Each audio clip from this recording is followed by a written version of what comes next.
ROI, parang na-ROI mo na lahat din na talagang pinaghirapan mo dahil hindi ka nalang Diyosa sa Pilipinas, Diyosa ka na globally. Wow. Grabe ang rubbing elbows sa mga dati lang pinapanood natin pero ngayon talagang nakakatuwa na kasama mo na sila right where you belong. Wow, thank you. Yung latest mo, of course, si C-Drama, si Zhang Linghe. How is the whole experience about, we love watching you in the global stage. How's the whole experience being there?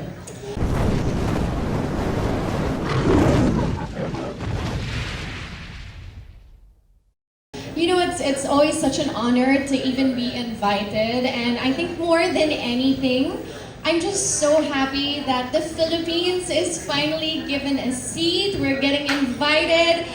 So it's a great time for the Philippines when it comes to fashion as well, because for the longest time, I think it was also hard to be invited to these things, but now we are getting known as well. We're on the map when it comes to fashion again. So I'm just happy, truly grateful to the brands who entrust me, of course, to work with them.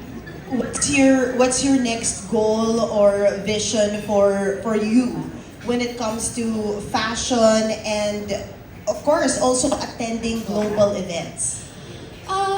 I think personally, one of the goals na hindi ko pa nagagawa, na pinapangarap ko talaga, ang dami kasing nag-aasa sa akin, ano pa ba yung hindi mo nagawa? Kasi nga, nahalata yung AD natin sa 29th year. So medyo halata na yung age natin dyan.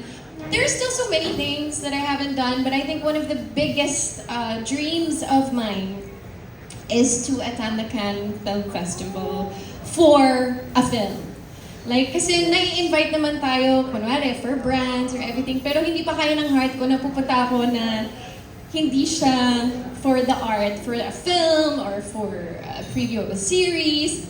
So siguro yun, isa pa yun sa dreams ko na feeling ko naman walang time limit yun. You could even be in your 60s or 70s, parang kaya pa, ilalaban pa natin yan kung kakayanan. Hindi kami magugulat kung next year na yon. Yes! Sana the right project happens and we get invited. Thank you so much, Anne. We're so excited for everything that's gonna be happening. Thank you! Thanks for being here. Okay, thank you, Ms.